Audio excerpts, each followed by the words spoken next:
నమస్తే, welcome to Andhraprabha. నేను మనస్విని.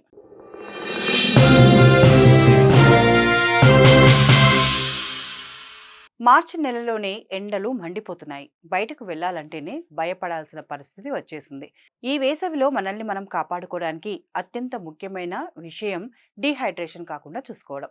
శరీరంలో నీటి శాతం తగ్గిపోతే నీరసం, తల తిరగటం వంటి సమస్యలు వస్తాయి. అందుకే ఈ సమ్మర్లో మనం తినే ఆహారం, తాగే పానీయాల విషయంలో కొన్ని జాగ్రత్తలు తప్పనిసరిగా పాటించాలి. ముందుగా నీటి వినియోగం గురించి మాట్లాడుకుంటే, దాహం వేసినా వేయకపోయినా గంటకొకసారి గ్లాసు నీళ్లు తాగడం అలవాటు చేసుకోవాలి. బయటకు వెళ్ళేటప్పుడు వెంట వాటర్ బాటిల్ ఉంచుకోవడం అస్సలు మర్చిపోవద్దు.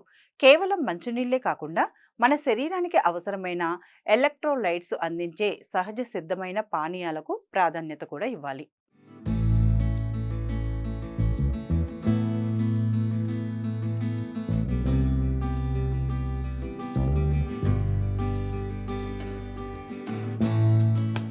అమెరికన్ జర్నల్ ఆఫ్ క్లినిక్ న్యూట్రిషన్లో ప్రచురితమైన స్టడీ ప్రకారం కేవలం నీటి కంటే పాలు, ఓఆర్ఎస్, కొబ్బరి నీళ్లు వంటి పానీయాలు శరీరంలో ఎక్కువసేపు హైడ్రేషన్ నిలిపి ఉంచుతాయి. ముఖ్యంగా కొబ్బరి నీళ్లలో పొటాషియం, సోడియం వంటి మినరల్స్ పుష్కలంగా ఉండటం వల్ల ఎండలో కోల్పోయిన శక్తిని ఇవి తక్షణమే అందిస్తాయి. అలాగే మన వంటింట్లో దొరికే మజ్జిగ ఒక అద్భుతమైన ఎనర్జీ డ్రింక్లా పనిచేస్తుంది. మజ్జిగలో కొంచెం అల్లం, పుదీనా, జీలకర్ర పొడి కలుపుకొని తాగితే చలవ చేయడంతో పాటు జీర్ణక్రియ కూడా మెరుగుపడుతుంది. నిమ్మరసం కూడా విటమిన్ సి అందించడమే కాకుండా అలసటను తగ్గిస్తుంది. అయితే షుగర్ లెవెల్స్ పెరగకుండా ఉండాలంటే పంచదారకు బదులు కొంచెం తేనె లేదా చిటికెడు ఉప్పు వేసుకోవడం మంచిది.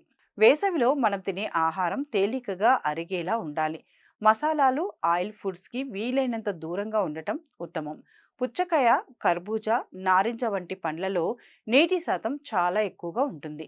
వీటిని స్నాక్స్లా తీసుకోవడం వల్ల శరీరానికి కావలసిన తేమ అందుతుంది. కూరగాయల విషయానికి వస్తే సొరకాయ, బీరకాయ, పొట్లకాయ వంటివి మీ డైట్లో చేర్చుకోవడం వల్ల మేలు జరుగుతుంది.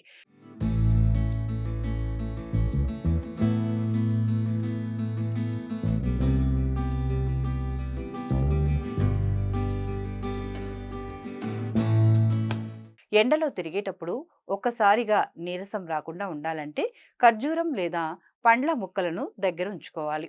చాలామంది ఎండ నుంచి రాగానే ఫ్రిడ్జ్లో ఉండే ఐస్ వాటర్ తాగేస్తుంటారు. ఇది ఆరోగ్యానికి అస్సలు మంచిది కాదు. దీనివల్ల గొంతు నొప్పి రావడమే కాకుండా శరీర ఉష్ణోగ్రతలో అకస్మాత్తుగా మార్పులు వచ్చి జలుబు పడే ప్రమాదం ఉంది.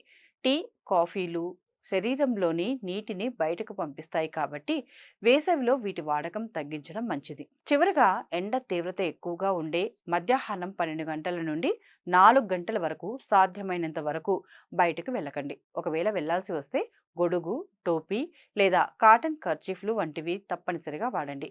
లేత రంగు కాటన్ దుస్తులు ధరించడం వల్ల చెమటను పీల్చుకొని శరీరం చల్లగా ఉంటుంది. సరైన జాగ్రత్తలు తీసుకుంటే ఈ వేసవిని కూడా ఆరోగ్యంగా ఎంజాయ్ చేయొచ్చు.